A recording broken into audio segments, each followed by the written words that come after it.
Bonjour les 6e C, bonjour les 6e E, j'espère que vous avez passé un excellent week-end de Pâques. On se retrouve donc aujourd'hui pour commencer notre première séance sur la division. Donc tout d'abord, vous chercherez l'activité numéro 1, le photographe. Je vous proposerai une correction pour valider votre travail. Ensuite, vous compléterez la leçon numéro 35, effectuer une division euclidienne. Et pour finir, vous chercherez l'exercice numéro 1 de la fiche d'exercice que je vous ai distribuée en classe avant de partir et vous validerez votre travail avec la correction que je vous proposerai. Pour commencer la séance d'aujourd'hui, vous allez prendre l'activité numéro 1 qui s'appelle le photographe. Je vais la lire avec vous. Donc on vous dit le jour de la photo de classe dans un collège, le photographe veut placer les élèves d'une classe de 6e sur plusieurs rangées. Par souci d'esthétique, il tient à ce que toutes les rangées comportent le même nombre de personnes. Il demande aux élèves de constituer des rangées de 7, mais le dernier rang est incomplet, il ne compte que 6 personnes. Il demande donc de constituer des rangées de 8, il y a alors le même nombre de rangées, mais le dernier rang est encore incomplet, il ne compte que 3 élèves. Vous avez deux questions. La première question est de savoir combien il y a d'élèves dans cette classe de 6e. La deuxième question est de savoir comment ce photographe pourrait-il procéder pour organiser le placement des élèves. Donc, vous mettez la vidéo en mode pause, le temps de chercher dans votre cahier d'exercice cette activité, et quand vous avez terminé, vous remettez en mode lecture pour vérifier votre travail.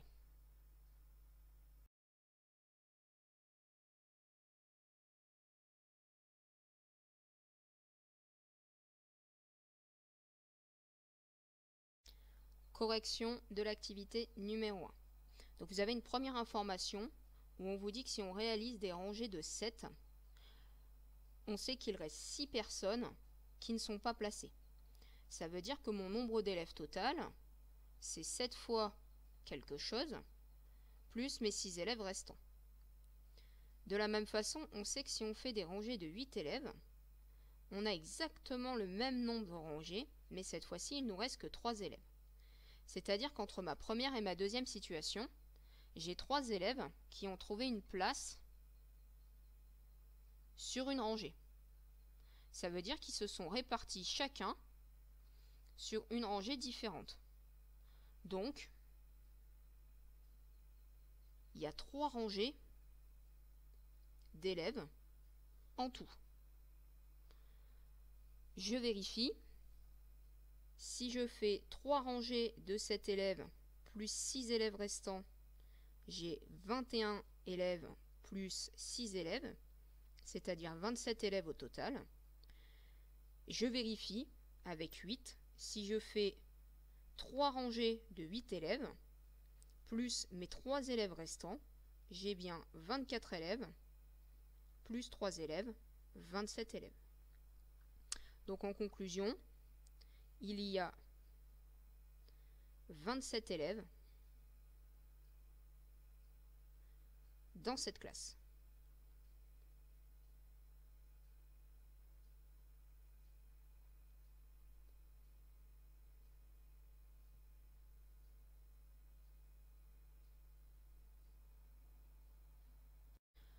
Maintenant, dans la deuxième question, on veut savoir comment pourrait procéder le photographe pour organiser le placement des élèves, sachant qu'on a vu à la question d'avant qu'il y avait 27 élèves. Je vous rappelle que le souci principal du photographe, c'est que toutes les rangées comportent le même nombre de personnes. Ça veut dire qu'il faut trouver une table de multiplication qui donne 27. La seule table de multiplication qui donne 27, c'est 9 fois 3. Donc pour organiser ces élèves, il faut donc les partager sur 3 rangées. Il faut donc les partager sur 3 rangées, 3 étages. Et chaque rangée comportera 9 élèves à chaque fois. Il faut donc les partager sur 3 rangées de 9 élèves.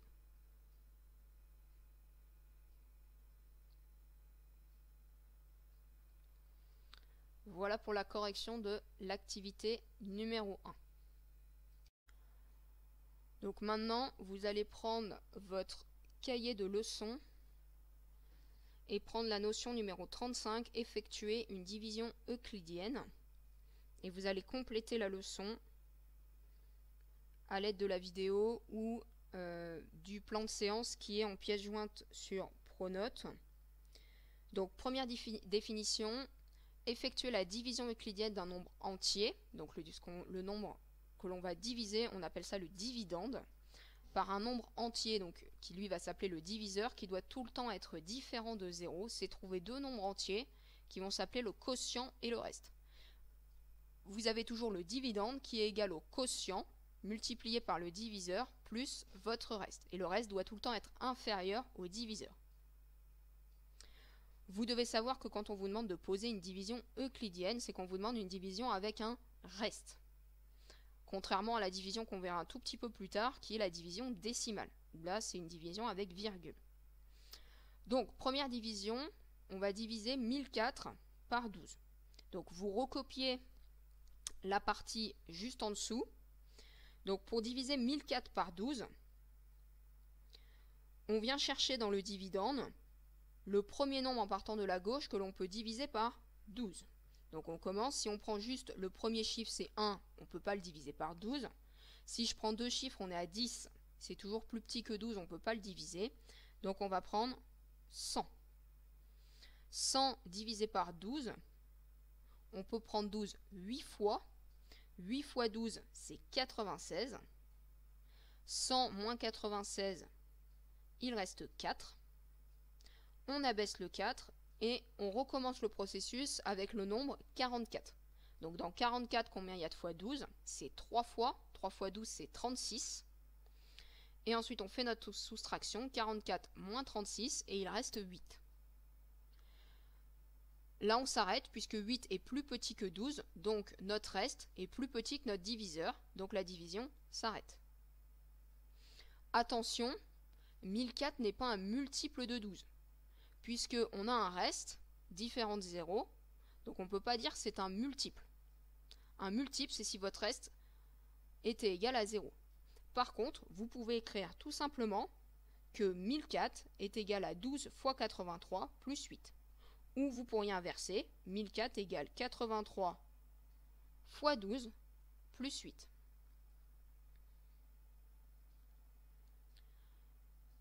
Première remarque, attention, on ne peut pas diviser par 0. C'est impossible. Ensuite, si vous avez une division euclidienne dont le reste est 0. Exemple, si vous divisez 42 par 6. Okay, 42, il est dans la table de 6, c'est 6 fois 7. Ça veut dire que le reste va valoir 0. À ce moment-là, on dit alors que 42 est divisible par 6. On dit aussi que 42 est un multiple de 6. Ou que 6 est un diviseur de 42. N'hésitez pas à mettre la vidéo en mode pause, le temps de recopier la leçon si ça va trop vite. Et pour finir, 3 mots de vocabulaire associés à la division que vous devez connaître. Le premier mot de vocabulaire, c'est le mot moitié. Calculer la moitié d'un nombre, c'est diviser par 2 ce nombre. Exemple, la moitié de 36. 36 divisé par 2, ça nous donne 18. Ensuite, deuxième mot de vocabulaire, le tiers. Le tiers, c'est divisé par 3. Donc, exemple sur le tiers de 84. On fait 84 divisé par 3 et ça nous donne 28. Dernier mot de vocabulaire, c'est le quart. Quand on calcule le quart d'un nombre, c'est divisé par 4 ce nombre. Donc, le quart de 224, par exemple, c'est 224 divisé par 4 et c'est 56. Voilà pour la première leçon sur la division euclidienne. Donc pour finir la séance, vous repassez sur votre cahier d'exercice, et vous prenez la fiche d'exercice numéro 1 sur la division et vous allez chercher seulement le premier exercice. C'est un petit exercice d'entraînement donc sur cette notion de division euclidienne. Vous allez effectuer les 4 divisions euclidiennes suivantes, donc 98 divisé par 17, 239 par 16, 4789 par 21 et 1523 par 132. Dès que vous avez terminé, vous remettez la vidéo en mode lecture pour avoir la correction.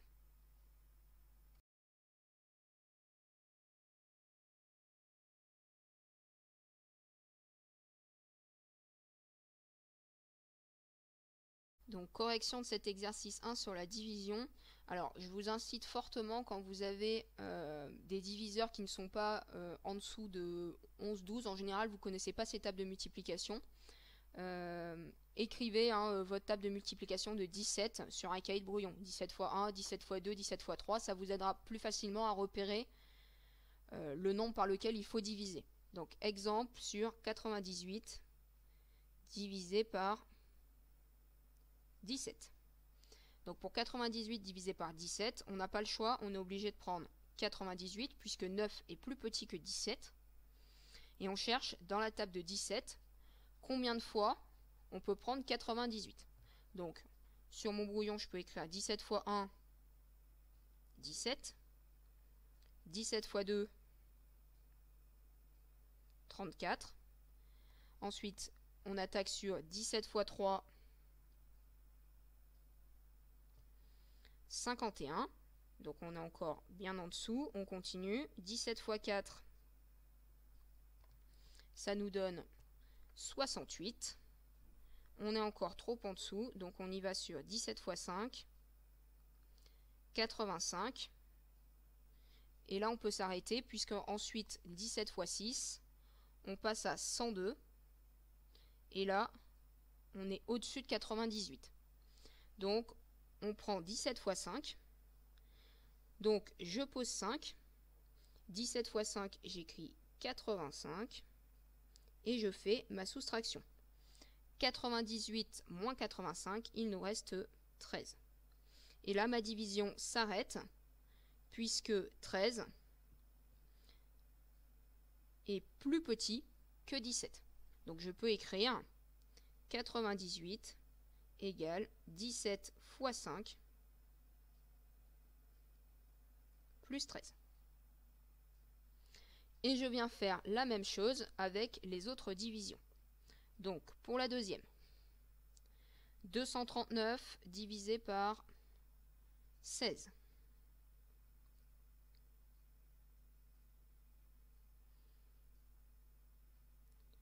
Donc ici, je ne peux pas prendre 2, donc je vais prendre 23. Dans 23, là c'est assez simple, on peut prendre qu'une seule fois 16. Donc je viens faire 23 moins 16, et il reste 7. Je viens abaisser le 9, et on va regarder dans 79 combien on peut prendre de fois 16. Donc comme tout à l'heure, on pose sa table, 16 x 1, 16, 16 x 2, 32, 16 x 3, 48, 16 x 4, 16 x 4, 64, et pour finir 16 x 5, 80. Donc 80, on est au-dessus, puisque nous on est sur 79, donc on va prendre 16 x 4, je pose 4, et j'enlève 64. Et il nous reste 15. Et donc là, on arrête, puisque notre reste 15 est bien plus petit que notre diviseur qui est 16. Donc on peut écrire 239 égale 16 fois 14 plus 15.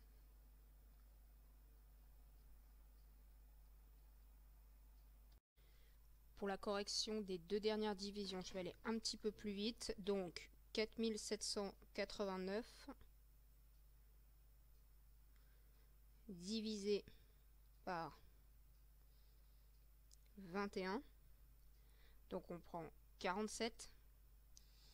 Dans 47, il y a 2 fois 21. Donc on enlève 42. Et il reste 5. Ensuite, on abaisse le 8. Et on recommence Dans 58, il y a 2 fois 21. On enlève donc une nouvelle fois 42.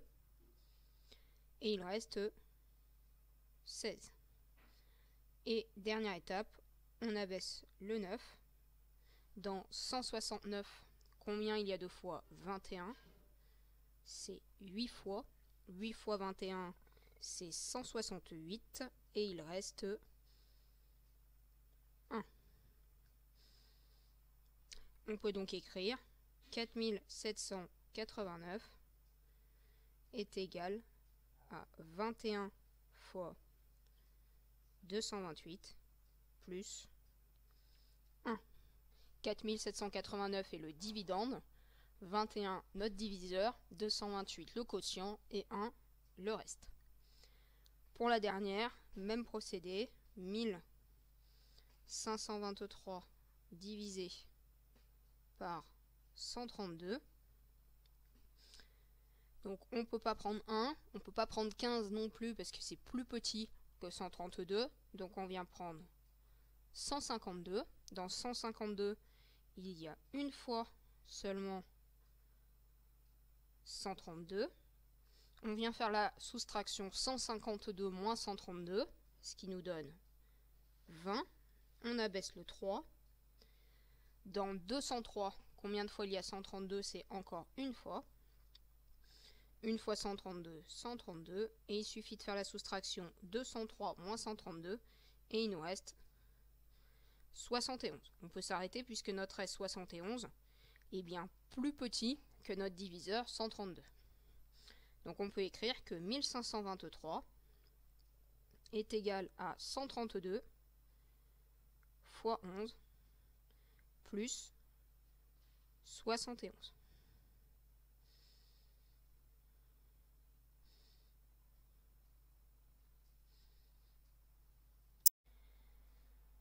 Donc c'est la fin de notre première séance sur la division euclidienne. Donc pour jeudi, qui est notre prochaine séance, vous allez me chercher les exercices 2 et 3. Donc vous les faites dans votre cahier d'exercices.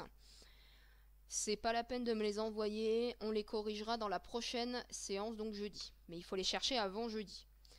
Ensuite, vous allez également faire le QCM numéro 1. Ce sont des révisions sur les conversions, pareil pour jeudi. Donc le QCM, vous pouvez le faire à partir d'aujourd'hui et jusqu'à jeudi 8 avril, 20h maximum. Vous trouverez le QCM comme d'habitude sur l'écran d'accueil de l'espace élève Pronote dans une rubrique qui s'appelle Prochain e-devoir. Si vous avez un souci avec le QCM, vous n'hésitez pas à me contacter sur Pronote. Dernière chose, vous allez me faire le devoir numéro 1 qui concerne la division. Cette fois-ci, par contre, ces exercices sont obligatoirement à me renvoyer. Donc c'est un devoir qui est composé de 4 exercices. Vous avez le sujet du devoir dans le contenu de la séance d'aujourd'hui ou dans le cahier de texte Pronote. Vous me partagez, donc vous les faites sur votre cahier d'exercice ou sur une feuille, non pas sur le sujet. Et ensuite, vous me les partagez sur Nextcloud. Donc je vous rappelle que c'est la plateforme de partage de fichiers qui est sur la plateforme ENT Mon e-Collège Loiretain. Ou en cas de souci, vous pouvez également me l'envoyer par mail. Vous avez mon adresse mail ici. Donc je vous souhaite une bonne fin de journée et puis on se retrouve jeudi pour la suite de notre séquence sur la division.